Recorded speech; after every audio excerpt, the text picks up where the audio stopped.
So today I'm chatting with Professor Greyling. He is from NMU University and he is part of the IT department there. Really been there for many years I want to talk to him today about one of the projects which we've working on together. Him and a student of his started an app called Tanks a couple of years ago, and we've collaborated with them, with us as the Lever Foundation, to help facilitate the rollout of that around South Africa. It really has got some incredible stories that have come from that, and we'll unpack some of those more with Prof now.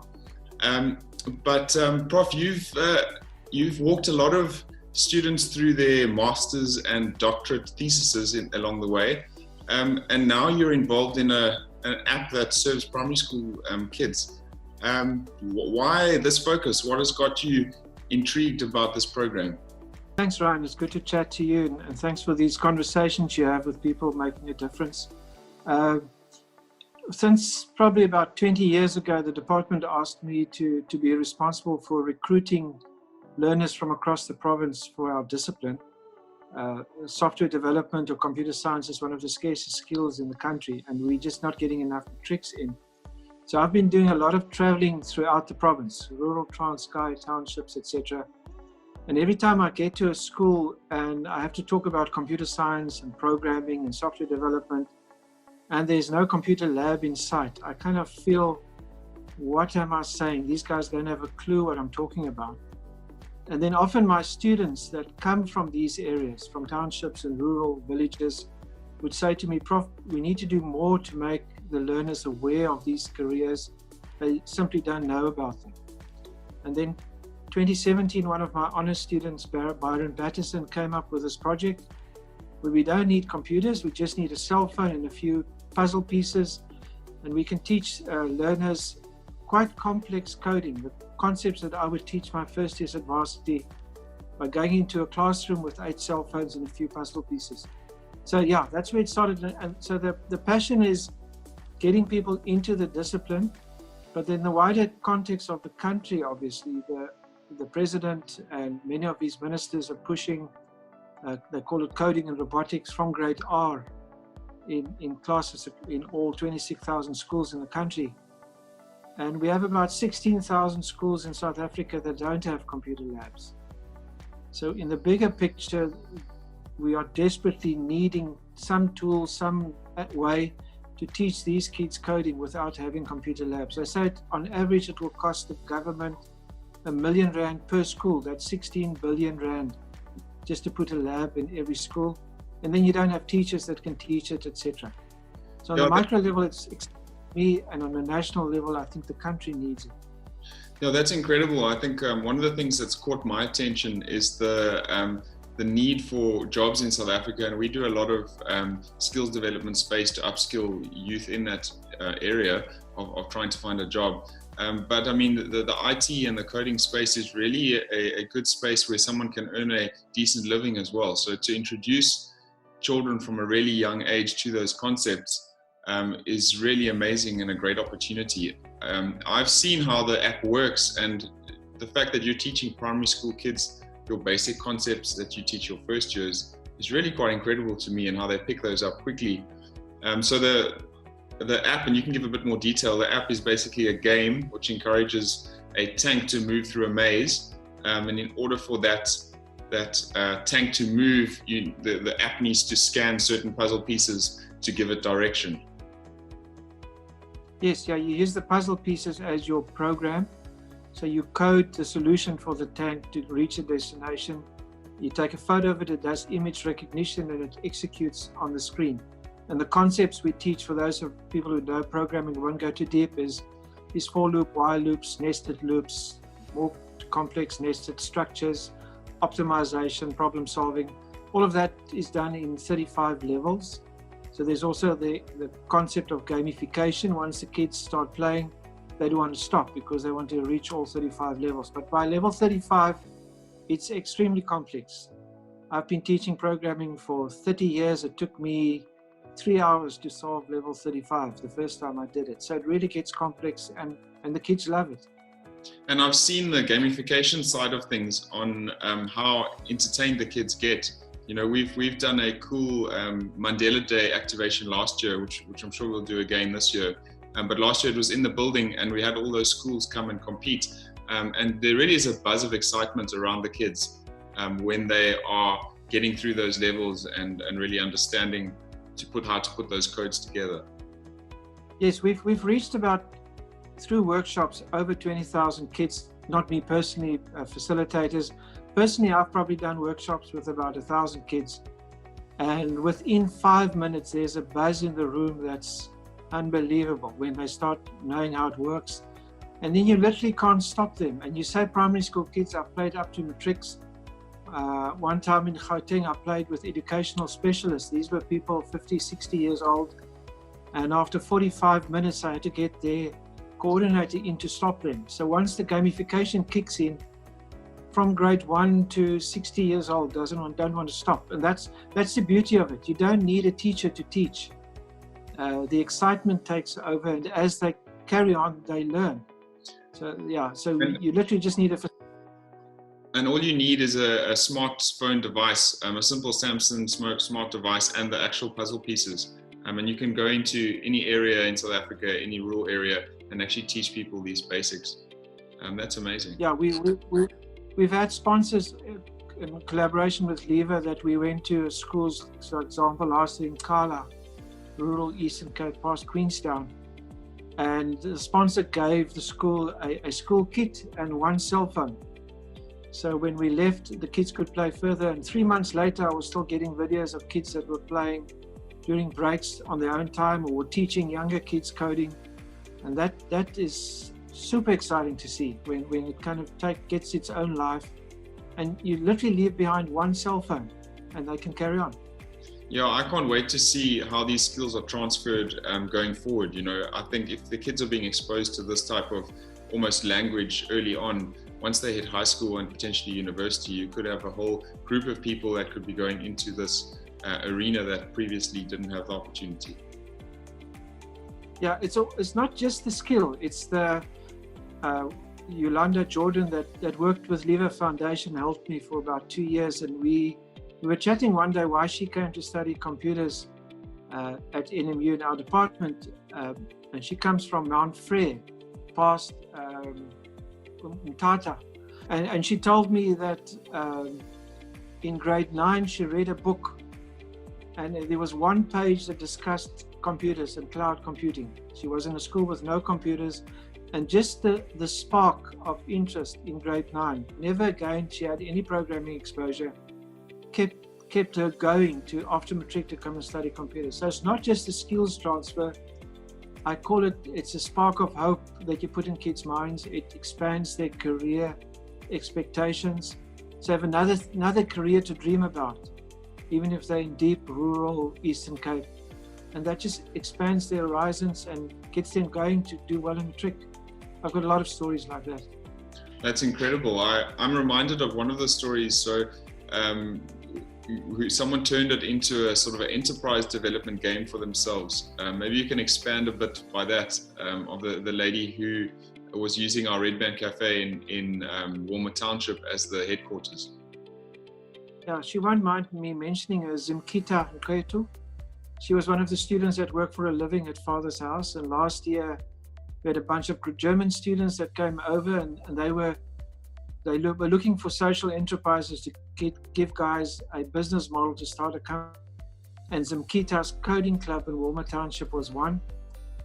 And unbelievable lady. She started teaching coding literally on the pavement in Walmer Township. Before lockdown, Red Band Cafe arranged for her to twice a week to use their premises.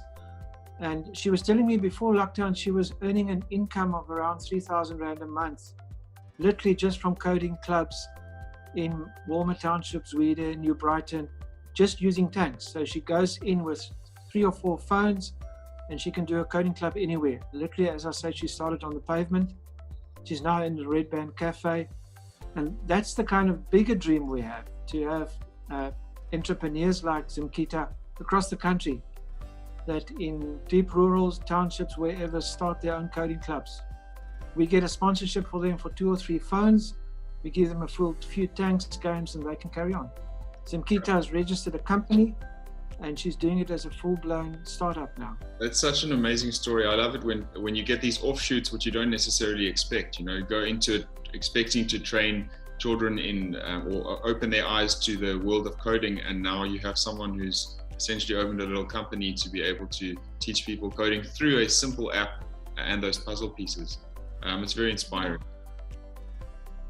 Yeah, we get photos when the kids finish level 35. They send me photos. So I've had photos from the most posh township suburbs in South Africa up to squatter camps. I remember one photo was literally in a squatter hut in Botshabelo outside Bloemfontein of a grade 10 guy that sent me photos showing me that he's finished level 35. I spoke to someone that knows him, and she says he was totally inspired and he literally did it in a squatter hut. But I get photos from Limpopo, Mpumalanga, Khayelitsha, all over the country as kids play. And I mean, I love that. I remember we did our Mandela Day activation at the church building last year and had schools from various different backgrounds, privileged, underprivileged schools. And everyone gets onto the game, but you realize very quickly that it's a level playing field. Most kids haven't been properly exposed to that. So especially at a primary school level, within half an hour of them navigating their way through it, there isn't a big difference in who's playing. It really comes down to the individual rather than their background. Yeah, now the background doesn't play a role. It's I always say it's the kid that's hungry for success, hungry to explore. That's the kid that does well. So whether he's from a very poor background or a very wealthy background, the playing fields are level. It's the personality that takes over and being hungry for knowledge that takes over. So this year we're planning a similar Mandela Day activation, but everything will be online because of COVID-19. Yes, definitely. We realized with lockdown that our traditional tanks workshops will probably not feature at all the whole year. So we took one of our apps, Boats, which is also aimed at primary school. We made it a virtual app, so it means scores are emailed to me. Kids get WhatsApps. They can literally start playing without getting anything physically from me. And we had a dry run 2 weeks ago. We had 30 schools, 180 kids playing from all over the country. I had nearly 2,000 scores submitted by the kids. At some stage, there were scores coming in every 2 minutes from across the country. And once again, the guy who won is from New Brighton. He was competing against Alexander Road, Pearson, Gray. But he was the guy that was the most hungry. He played over and over and made sure he understood everything about the coding. And he won himself some data. So we're planning for Mandela Day. We're talking to some sponsors now to make it national. We will have national prizes, but also ring-fenced prizes for certain cities. So we're looking at different cities, different sponsors. And then the same we did now, the prize money is not just material, it's all COVID related.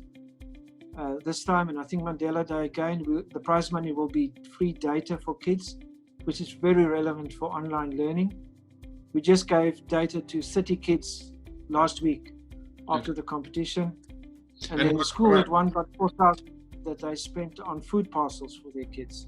Yes, that's amazing. I like it when there's a dual benefit across these type of projects. I want to shift a little bit here onto the differences in the people and the kids that are actually getting involved in the app. So we spoke a bit about the background and how whether it's a township school or a privileged school kid, there isn't much of a difference it actually comes down to the individual rather than the background. Having spoken to a few people in the IT world, it seems like there's been quite a gender bias on lots more males in this industry than females, and specifically represented in the STEM fields of science and technology and those fields. At a primary school level with tanks, have you noticed a difference of engagement between boys and girls? Definitely, it was very surprising to me. We actually find that at primary school level, often the girls are better than the boys. We had a national competition in 2018 with 100 kids from all over the country at Santon Convention Center playing tanks. And the winner was a grade 7 girl from a township outside Queenstown. She was brilliant. And we've often had, in this tournament we had a guy first, but the second place was a girl from Hazyview in Mpumalanga. So yes, in a certain sense, I think the girls are better at primary school, but it's very sad. Yes, it's 80%. The IT industry is 80% male. So there's something that happens between primary school and university that we need to address. We don't know what. So we're working very hard to get girls into this. Our department and the Tanks project often have programs that's directly aimed at girls as well. But yeah, there's big redress needed. And in certain careers in computer science, business analysts specifically, people will tell you that the females, ladies, are much better than the males. They've got a certain personality that makes them better. And yet the industry is dominated by males. It's very interesting. I think this is a bigger topic for another day, but I hope that this starts shedding light on the fact that it's really not about gender bias or about background. It comes down to the individual and whether they are interested in the topic. I think the role model in society is steering this thing in high school that we need to address. I think it's role models. The girls need more role models, and we need to expect more from them in the IT sector when they're at high school. Well, I look forward to hearing more stories about what tanks and boats and the COVID-19 now reskinning of it. I think that's a great idea. You've reskinned the app from the tanks going around a maze to actually giving information and creating awareness on how to deal with COVID-19. Yes, we haven't spoken about, we're reskinning. That will be the launch on Mandela Day. So we've called it, I think we're going to call it Coding Conqueror. So instead of a boat moving around picking up plastics from the ocean, in this sense, I think we'll have soap moving around, removing viruses from the grid. But our software development team is working very hard to have that ready for Mandela Day. And then we got a student that gave us probably about 40 multiple choice questions that's worked into the game. So the kids that want to perform will have to know the answers of all these games. So it's going to be a health awareness project as well that schools can use with their learners. The nice thing, we don't just need to have one tournament. A school can say, for this week, we want our own internal tournament because it's virtual. And then we book a week for a school and they use it as an awareness project for their learners. I love the creativity that is coming out of this type of program. It really is amazing and inspiring. Quickly, just before we finish, I want to lean on your experience at the university as a professor. Something that's interested me, and I had to write a thesis a while ago when I was completing my studies. Is there the difference between the theory of a research paper? I mean, technically it shouldn't be too theoretical because people have done research on the reality, but there seems to always be a little bit of a gap that I've noticed between the suggestions and the commentary in theory and then how it realistically plays out on the ground. Have you noticed anything similar? You had me thinking on this question, and I actually came up with my own PhD, which I did 20 years ago. It was based on what makes people successful in computer science. What kind of skills do they need when they come in as first years? And we were just focusing on school subjects and playing a few maze games, etc. So the computational, logical skills of the kids.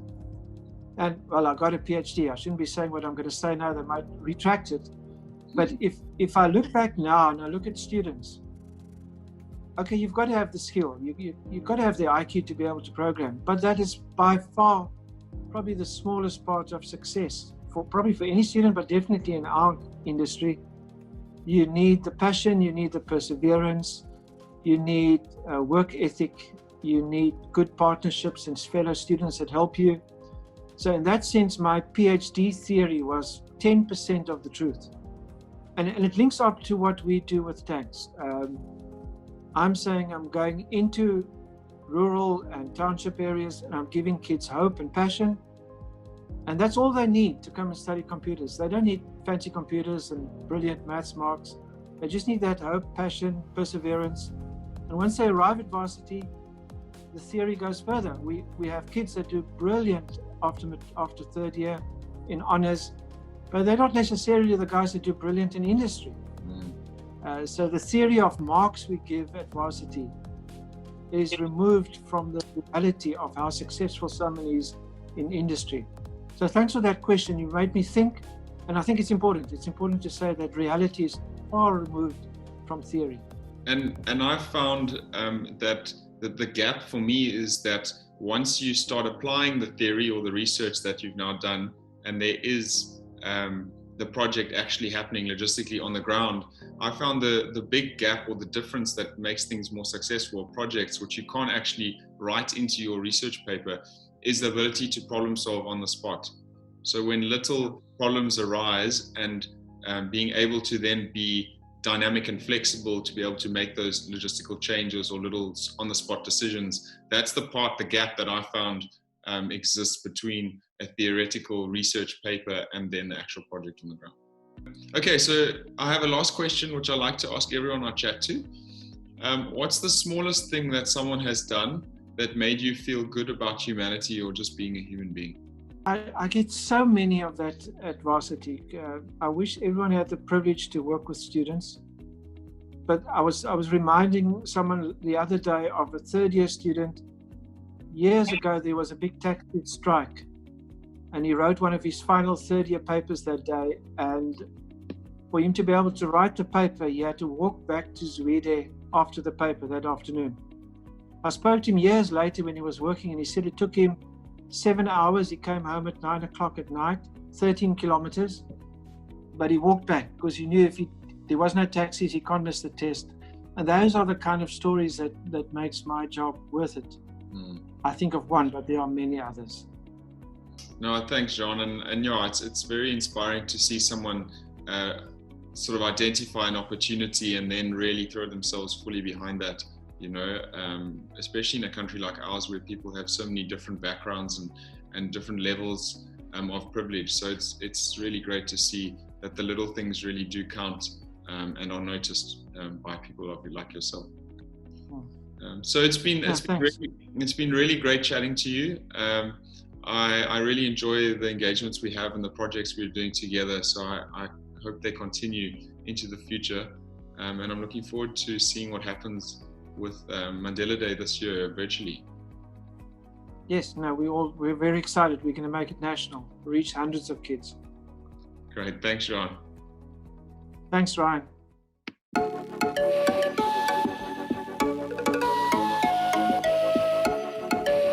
Tanks had the honor to be a guest at Alexander Rhodes Mole Day. Around 100 learners from different schools participated. Once again, it was obvious that Tanks is a fun way to introduce learners to coding concepts. Many teachers from primary and secondary schools are showing an interest in incorporating the game at their school. Even secondary schools with computer labs and IT as a subject, Tanks has an important role to play with the younger grades.